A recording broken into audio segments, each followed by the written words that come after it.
Okay, Double A Gamer for Life. We are doing Max Payne 3. This is the very beginning, and it's kind of a lengthy cutscene beginning here, so I'm not going to really give any commentary out while this is going, so you can just kind of get the feel for this beginning part and the story about Max Payne. He's kind of troubled, but anyway, I'm going to go ahead and let this roll, and then we're going to get to this first chapter. And we are going to get all the collectibles as we do the chapter, and I've also done separate videos on just the collectibles without all the fighting. But alright, let's get to this.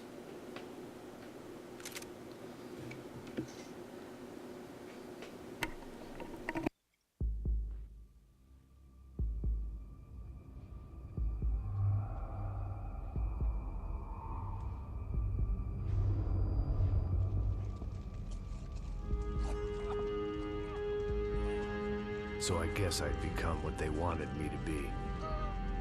A killer. Some rent-a-clown with a gun who puts holes in other bad guys. Well, that's what they had paid for, so in the end, that's what they got. Say what you want about Americans, but we understand capitalism. You buy yourself a product and you get what you pay for. And these chumps had paid for some angry gringo without the sensibilities to know right from wrong. Here I was, about to execute this poor bastard like some dime store angel of death. And I realized they were correct. I wouldn't know right from wrong if one of them was helping the poor and the other was banging my sister.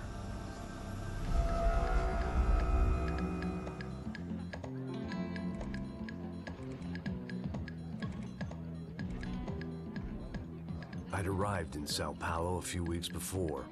I was working a protection detail for the kind of people who need protection in a town like this. And what kind of town was this?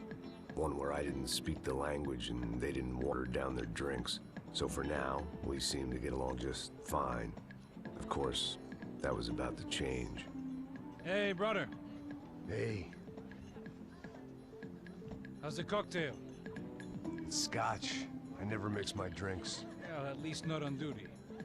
Something like that. Man, that favela is big. Yep. Nothing like the view of extreme poverty to make a penthouse cocktail party really swing. I guess they call it trickle-down economics. That's funny. It's supposed to be a charity thing. Drink and give money. I don't know, something for the kids. Hey, listen, man. We better look lively. This place is a nightmare. They just got cowboys running security downstairs, and something rotten in the air. That didn't mean much. There was always something rotten in the air. The family we were protecting were local celebrities, rich parasites with delusions of humanity. The kind of people who end up in glossy magazines or body bags, depending on how their luck runs. So where are they all? I see Rodrigo over there talking to that guy. Yeah, I don't know him. That guy next to him. He's some kind of cop. I think, I'm not sure. Serious, though. Big-end cop, anti-gang sort of thing. I can't remember his name. So who's this guy? That guy's a plastic surgeon or some kind of surgeon. Tummy tucks and cock implants. Look at Marcel. Still dances like a fool. Guess that's what a European education and a coke habit will do for Ricky Martin look-alike. That's very funny, Max. Oh, excuse me.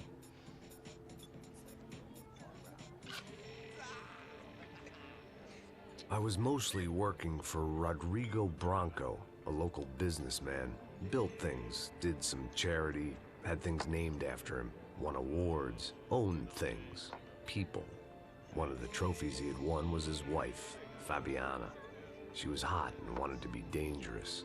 Some good genes trying to fight their way out of a cesspit. She'd married well and was now at leisure to regret her good fortune. They got along as well as any rich workaholic and his younger airhead wife tend to get along. They mostly ignored each other. She spent a lot of time with his cokehead younger brother, Marcello.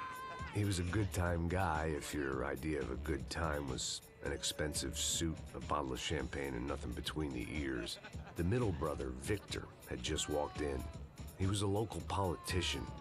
Guy was smoother than an oil slick on an iceberg and about as toxic. The rest of the crowd, I didn't know, but I could imagine the types. People who know if they drink enough, they won't have to feel guilty about their good fortune. Suddenly, things turned real ugly.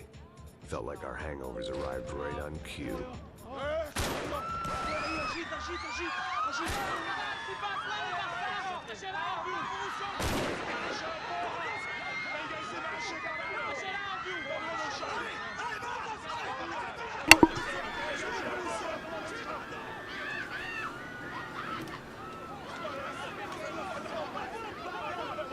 Passos! What the hell was that? I don't know what the fuck that was. Let's go. Things had gone from fine to fucked up in about a second, and now there were two idiots at the wheel.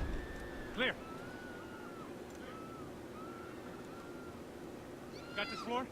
Sure. Look after yourself, bro. Stay safe. It wasn't my own safety I was concerned about, trophy wife or not. I'd said I would protect the girl. I hoped I hadn't lost my edge, along with everything else. Okay, we kind of get a little intro of how the mechanics work here. It was time to choose, a nasty fall or a bullet to the head. This is actually a little on the rough side. This is not my kind of gaming, but I'm doing what I can here.